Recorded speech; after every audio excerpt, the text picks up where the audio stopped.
For more on that, I'm now joined by Ayo Jhonson, Africa expert from London. Speaks to us on the phone. Ayo Jhonson, welcome to the program. What is the significance of the rejection by Russia and China of the U.S. proposed sanctions against Mr. Mugabe? Well, it's very significant. It sends a very clear message to Britain and America and all the other allies that they can't interfere in the affairs of Zimbabwe. And clearly, the Russians and the Chinese alike, who are clearly partners with Zimbabwe in terms of trade and aid, are not prepared to accept this or stand for that any further.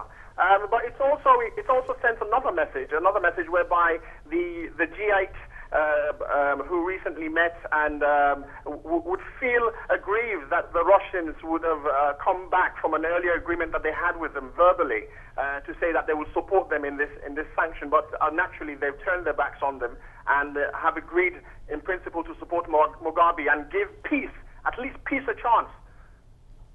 Now, the British Broadcasting Corporation and other Western channels have launched what a lot of people say is a massive propaganda campaign against Mugabe. Now, with the new development of the UN Security Council, how will they justify this media war? Well, it will be slightly more difficult.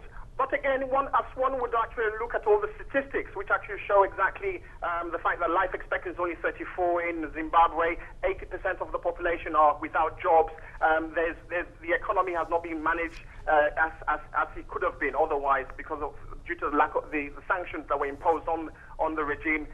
They may be able to use that as a means of propelling or saying that Zimbabwe needs change. But in saying that, they would have to stand back and accept the fact that peace would have to be given a chance, and for Thabo Mbeki, who's in South Africa, to have the opportunity to continue the mediation he's been doing thus far, to come to some resolution whereby the two parties, both the MDC of Morgan Tsvangirai and the ZANU-PF of Mugabe, can form some level of unity government.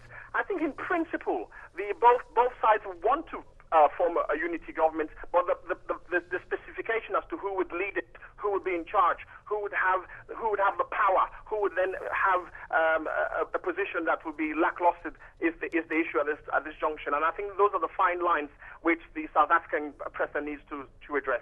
And finally, Britain is perceived by many as doing its best to topple President Mugabe. Please tell us briefly why London is putting so much effort in doing this. Well, the reasons would stem, one, being a former colonial country, Zimbabwe, and of course the fact that Zimbabwe only recently had their independence, which was in 1980, and of course following the Rhodesia War, and Mr. Mugabe being seen as some level of a freedom fighter, and the fact that Mugabe has always been around. He's never really left since the days of colonialism. He was there.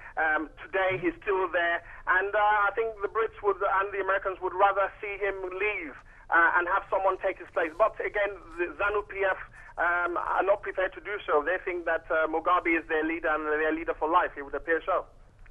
Ayo Jhonson, Africa expert from London, thank you for joining us.